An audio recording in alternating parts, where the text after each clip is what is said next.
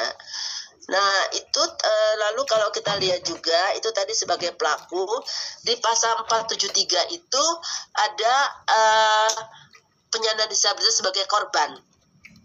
Ya, yang di sini adalah korban perkosaan. Ya, ada cara-caranya tertentu. Nah, jadi walaupun mereka tidak memakai paksaan ya, seperti perkosaan pada umumnya kan dengan kekerasan atau ancaman kekerasan memaksa seorang bersetubuh dengannya, ini enggak ya. Jadi ada menjanjikan barang atau uang, menyalahgunakan hubungan, penyesatan atau hal-hal yang semacam dengan itu dengan mengetahui kondisi disabilitas korban. Jadi itu juga perlindungan yang beraras pada hak asasi manusia. Berikutnya kriminalisasi. Nah, ini kita itu sudah meratifikasi Convention Against Torture tahun 98. Jadi sudah 28 tahun. Ya, sampai sebelum KUHP diketok atau diberlakukan tahun 2026, itu tidak menjadi suatu tindak pidana kalau Anda disiksa atau dipaksa oleh pejabat, utamanya kepolisian. Ya, nah baru di dalam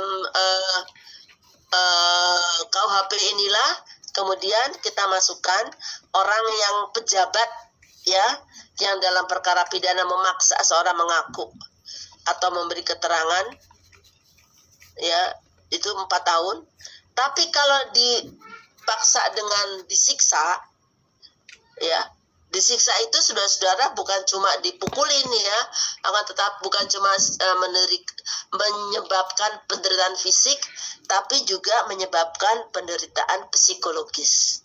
Ya, ini yang khas dari penyiksaan, dan ini sudah kita rumuskan di dalam pasal 530. Kok itunya menghilang? Oke, ya. Yang ada nomor 3, perbuatan yang menimbulkan penderitaan fisik atau mental terhadap seorang dengan tujuan memperoleh informasi atau pengakuan. Ya, itu semuanya Anda lihat nanti unsur-unsur penyiksaan itu ada di pasal 530 KUHP, ya, sesuatu yang baru. Walaupun awalnya saya berharap akan ada undang-undang khusus tentang anti penyiksaan, ya, akan tetapi ternyata terlalu banyak halangannya. Next slide. Nah, sekarang kita masuk KUHP. Masuk KUHP, kalau tadi 9, ini ada 8 yang menjadi perhatian saya, yaitu perlindungan pada korban dan saksi, sama seperti dalam KUHP. Lalu ada penguatan mekanisme pemulihan korban, ya, secara khusus ada kelompok rentan, ada restitusi kompensasi, ada pra-peradilan, kalian restoratif, gelar perkara, dan mencegah bolak-baliknya perkara. Ayo, next slide. Nah, ini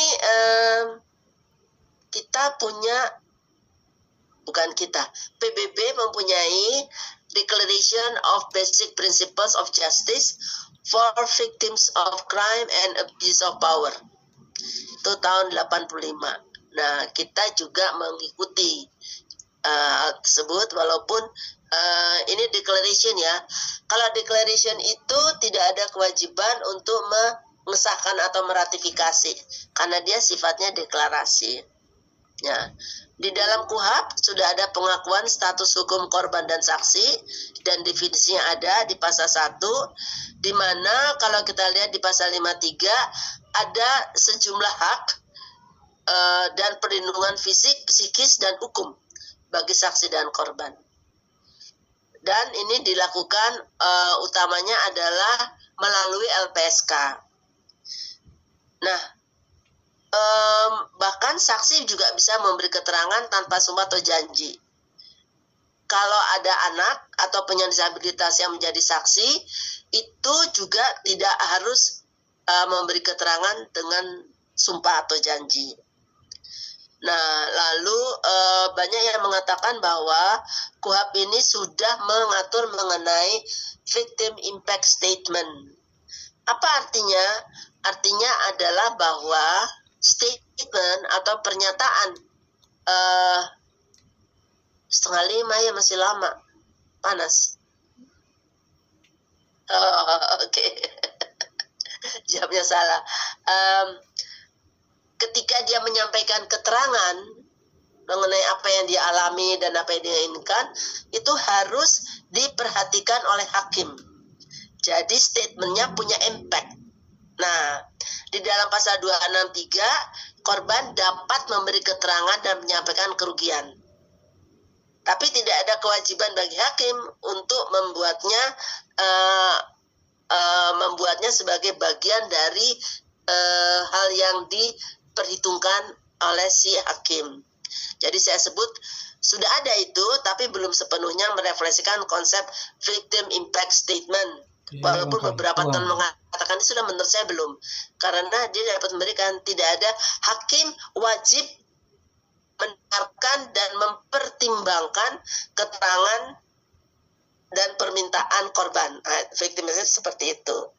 Lalu ada hak korban memperoleh restitusi dan kompensasi, ada di pasal 178 sampai 186. Yang kedua, mekanisme pemulihan korban ini sama juga tadi dasarnya, yaitu UN Declaration, dan kemudian memberikan ruang lebih besar bagi korban untuk memperoleh ganti rugi. material, ya, kerugiannya biaya pengobatan, kehilangan pendapatan, dan kerugian lain akibat tindak pidana. Mekanismenya diatur dalam sisi perlindungan saksi dan korban melalui LPSK, lalu dapat juga diperoleh melalui mekanisme keadilan restoratif, dan sekarang sudah ada undang-undang PSDK. Belum ada, Deng. Belum dikasih nomor oleh Presiden, oleh pemerintah, tapi sudah disepakati di DPR. Dan pelaksananya adalah LPSK. Dan pemulihan korban ini tidak bisa dilaksanakan sendiri oleh LPSK karena misalnya ada yang berkaitan, yang paling banyak itu berkaitan kesehatan, ya, kesehatan baik fisik maupun psikis, ya, itu harus dapat dukungan. Next slide. Yang berikutnya adalah kelompok rentan. Ini adalah perhatian kelompok-kelompok rentan yang memperoleh perhatian dalam KUHP: anak, perempuan, penyandang disabilitas, lanjut usia, korban tindak pidana seksual, dan korban perdagangan orang. Ya, jadi korban 2 tindak pidana ini mendapatkan perhatian khusus. Apa sih bentuk perlindungannya? Pertama, pendampingan. Kedua, pemeriksaan yang ramah korban. Ya, artinya adalah memperhatikan kondisi dan kebutuhan korban. Lalu ada aksesabilitas, ya, terutama untuk gedung itu misalnya. Lalu perlindungan identitas dan perlindungan dari intimidasi dan reviktimisasi. Ini yang kita jumpai di sana. Lanjutnya, nah, ada restitusi dan kompensasi. Kalau restitusi, saudara-saudara, adalah ganti rugi yang diberikan oleh pelaku kepada si korban, ya, yang diputuskan tentu saja oleh pengadilan. Sedangkan kalau kompensasi ini adalah ganti yang diberikan oleh negara. Nah, ada perbedaan yang sangat menyolok tentang kompensasi. Kalau kita melihat dari Undang-Undang Pengadilan HAM, kompensasi itu diberikan negara kepada seorang korban, ya, nggak ada embel-embelnya. Jadi ada kewajiban negara memberikan kompensasi. Tapi di dalam KUHP ternyata kompensasi adalah ganti rugi yang diberikan negara karena si pelaku nggak mampu bayar restitusi. Ya, jadi buat saya ini masih menyisakan persoalan hukum. Karena ketentuan yang lama mengatakan bahwa dan secara internasional kompensasi itu adalah ganti rugi dari negara kepada korban. Bukan hanya karena si terpidana tidak mampu membayar. Oke, dua-duanya adalah tujuannya memulihkan kerugian korban dan ada orang-orang yang bisa mengajukan restitusi maupun kompensasi. Lanjutnya, nah, ada pra-peradilan. Pra-peradilan itu bagi saya adalah menunjukkan transformasi pra-peradilan. Tadinya sekedar mekanisme pengujian formal yang terbatas, ya, yang ada dalam KUHP lama. Sekarang menjadi judicial scrutiny atau instrumen pengawasan yudisial yang lebih komprehensif terhadap penggunaan kewenangan koersif negara atau terhadap upaya paksa. Jadi bentuk upaya paksanya juga diperluas, ya, penetapan tersangka, penangkapan, penahanan, penggeledahan, penyitaan, penyadapan, pemeriksaan surat, pemblokiran, larangan bagi tersangka atau terdakwa untuk keluar dari Indonesia, dan kemudian dalam penjelasan juga dimasukkan penyitaan benda yang tidak ada hubungannya dengan tindak pidana oleh pihak ketiga. Lalu penundaan terhadap penanganan perkara tanpa alasan yang sah disebut undue delay, dan juga penangguhan penahanan. Ini masuk juga dalam cakupan kewenangan dari pra-peradilan. Lanjutnya, keadilan restoratif, ya, ini diberlakukan bagi orang yang melakukan tindak pidana yang ancamannya, yang pidananya tidak terlalu serius. Jadi denda kategori 3 atau penjara paling lama 5 tahun pertama kali dilakukan, bukan pengulangan tindak pidana kecuali ada tentang kealpaan. Dan yang bagi saya agak bermasalah adalah bisa dilakukan sejak tahap penyelidikan. Kenapa bermasalah? Penyelidikan itu adalah suatu upaya dari negara, dalam hal ini dibakar oleh penyidik untuk membuat terangnya suatu perkara. Artinya tindak pidananya belum ketemu, tapi udah dilakukan pendekatan itu buat saya menjadi bermasalah. Slide berikutnya. Nah, ini adalah bentuk-bentuk, next slide.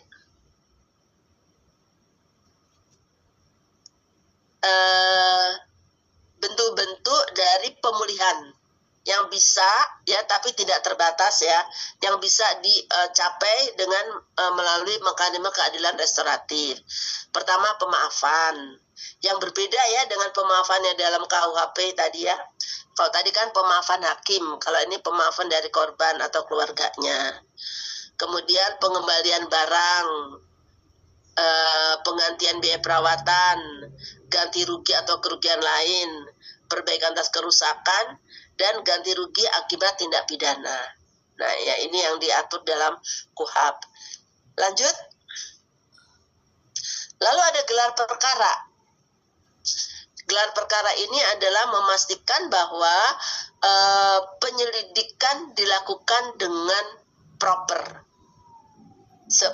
selaras dengan due process of law. Ya, jadi di sini kita lihat gelar perkara dilaksanakan oleh penyidik terhadap hasil penyelidikan. Ya, nah.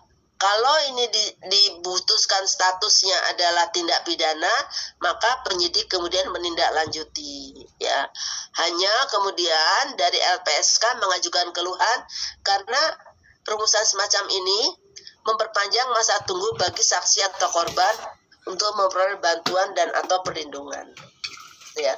Mengapa begitu? Karena untuk mendapatkan bantuan atau perlindungan dari LPSK, statusnya harus sebagai korban atau saksi. Jadi kalau tindak pidananya belum diputuskan statusnya, maka mereka belum bisa mendapatkan bantuan atau perlindungan. Yang terakhir, nah kita dengar banyak sekali ada bolak-balik perkara. Nah, sekarang ada upaya mengatasinya. Ada 3. Yang pertama, koordinasi, yang susah sekali dilakukan menurut saya. 2, gelar perkara. Jadi dalam gelar perkara ini, nah ini 62 ya, penyidik mengatakan bahwa penyidikan sudah selesai. Tapi jaksa mengatakan, penuntut mengatakan belum maksimal. Ya, maka kemudian penyidik dapat menyerahkan tersangka dengan hasil penyidikan dan bukti kepada penuntut umum. Nah, ya jadi kalau kita lihat penyidik, jaksa, korban, penasehat hukum itu kumpul untuk melakukan gelar perkara. Ya, tapi kalau itu gagal mencapai kesepakatan, ya akhirnya jaksa yang memutus. Ya. Jadi jangka waktu dalam jangka paling 14 hari setelah menerima berkas perkara dari penyidik, maka penuntut umum menentukan perkara dilanjutkan atau tidak dilanjutkan ke persidangan. So the last say itu adalah pada penuntut umum. Ya, yang kita sebut juga sebagai apa itu istilahnya saya lupa, dominus litis. Lanjut. Masalah yang dihadapi, nah ini buat saya bahan juga buat suatu skripsi. Perubahan paradigma ini membutuhkan perubahan mindset APH karena bisa menyebabkan pemahaman yang tidak seragam, interpretasi yang berbeda. Belum ada peraturan pelaksanaan KUHP maupun KUHAP. KUHP peraturan pelaksanaannya pidana tindakan sudah kita selesaikan pada awal tahun atau akhir tahun lalu, tapi ternyata masih di meja Bapak Presiden yang mungkin sibuk karena keluar negeri. Lalu ada sarana prasarana belum memadai. Misalnya pidana kerja sosial, itu nanti di mana ya? Lalu SDM masih terbatas. Misalnya pembimbing ke masyarakat yang ada di Bapas itu ternyata cuma 2.570. Yang diperlukan 16.500. Jadi berapa kalinya itu? 5 kali apa? 5 kalinya lebih ya. Dan kolaborasi antar subsistem yang belum solid dan subsistem peradilan pidana dengan kementerian dan lembaga terkait. Ya, masih ada perbedaan di sana. Next. Oh, ini langkah ke depan, yaitu telah menjawab apa yang saya sampaikan sebagai tantangannya. Ini langkahnya ke sini. Gitu, Zulika? Kalau ada pertanyaan, kalau nggak ada pertanyaan nggak apa-apa juga, saya tinggal tidur.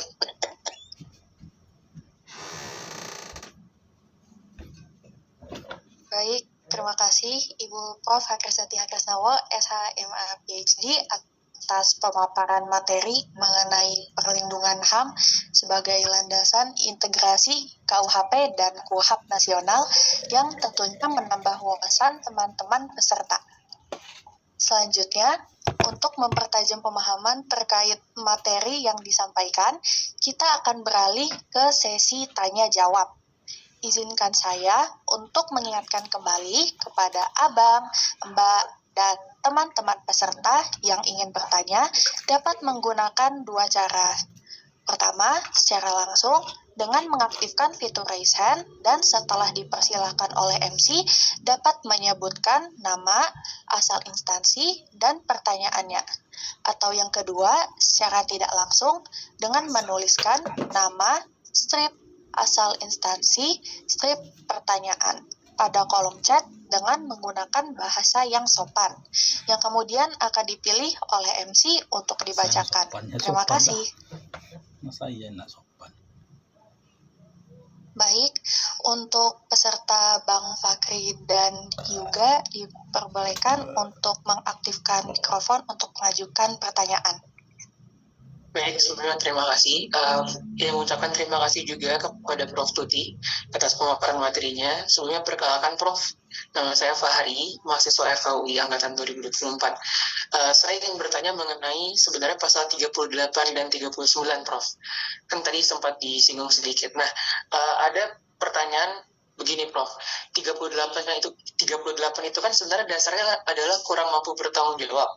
39 dasarnya adalah tidak mampu bertanggung jawab. Nah, yang ingin saya tanyakan, apakah 38 itu memungkinkan untuk hakim nantinya menjatuhkan pidana, tidak menjatuhkan pidana dengan menggunakan dasar 38. Karena kan kalau tidak salah, konjungsi yang digunakan itulah dan atau. Jadi ketika ada seorang itu menyandang disabilitas mental atau intelektual, maka ia dapat dikurangi pidananya dan atau dikenai tindakan. Nah, apakah dasar 38 ini dapat dijadikan untuk hakim tidak menjatuhkan pidana? Begitu, Prof. Itu pertanyaan saya. Terima kasih. Oke. Terima kasih, Fahri. Rizky, berikutnya ya. Baik, terima kasih Prof. Izin bertanya. Mungkin ini pertanyaan di luar konteks pembahasan pada kali ini, tapi berkaitan dengan Kitab Undang-Undang Hukum Pidana itu dalam pasal terkait dengan perbarengan dari pasal 125 hingga seterusnya. Yang akan saya tanyakan yang pertama terkait dengan perbuatan berlanjut di pasal 126. Apakah untuk menentukan suatu tindak pidana tersebut dikatakan berlanjut pada 126, apakah itu kita lihat dari si pelaku melakukan beberapa tindak pidana, dilihat dari objeknya atau beberapa rangkaian perbuatan yang dilakukan oleh si pelaku, dikarenakan di sana ada unsur saling berhubungan atau saling keterkaitan. Kemudian yang kedua, apabila si pelaku melakukan beberapa tindak pidana yang sama, tapi dampaknya berbeda. Pertama, si pelaku melakukan A, tapi si korbannya nggak sampai meninggal. Kemudian si pelaku melakukan hal itu lagi, tapi korbannya memiliki dampak yang lebih dari hal tersebut. Apakah itu bisa dikatakan perbuatan berlanjut atau perbarengan atau konkursus lainnya begitu? Begitu, Prof. Terima kasih. Oke. Terima kasih, udah 2 dulu ya. Oke, jadi dari Fahri, dalam pasal 38 itu sudah jelas bahwa yang pertama dia dapat dikurangi pidananya dan atau ya, jadi memang kalau secara legalistik, sangat legalistik, dia bisa menjatuhkan tindakan saja ya. Akan tetapi tentu saja kita harus melihat apa isi di dalam pasal 54, yaitu faktor-faktor yang wajib dipertimbangkan oleh hakim ya. Jadi kita berharap bahwa hakim tidak akan menyamakan orang yang mengalami disabilitas mental, keadaan gangguan akut, lalu ada gangguan psikotik, disamakan dengan disabilitas mental biasa. Jadi ini memang semua sangat tergantung pada hakim. Ya, tapi memang ada kemungkinan itu terjadi, walaupun saya tidak berharap. Itu sebabnya kita bedakan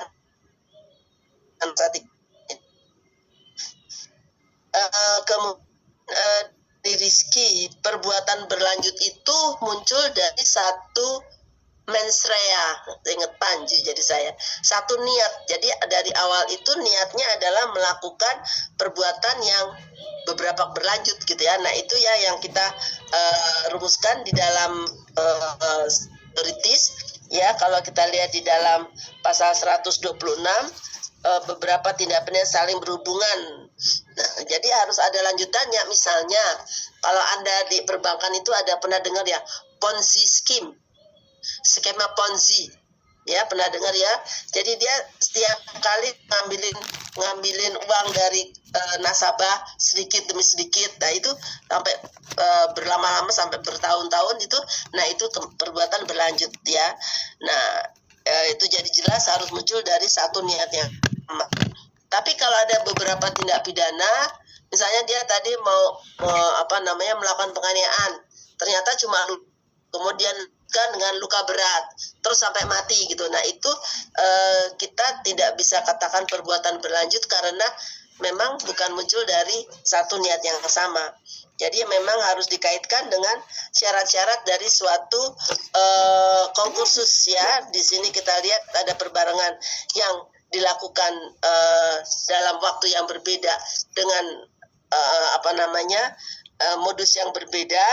Dan itu kemudian dianggap juga suatu tindak pidana yang bisa masing-masing berdiri sendiri ya, sehingga hukumannya itu nanti kita memakai stelsel yang kumulatif terbatas ya. Jadi dia lihat yang paling berat dan kemudian ditambah sepertiga.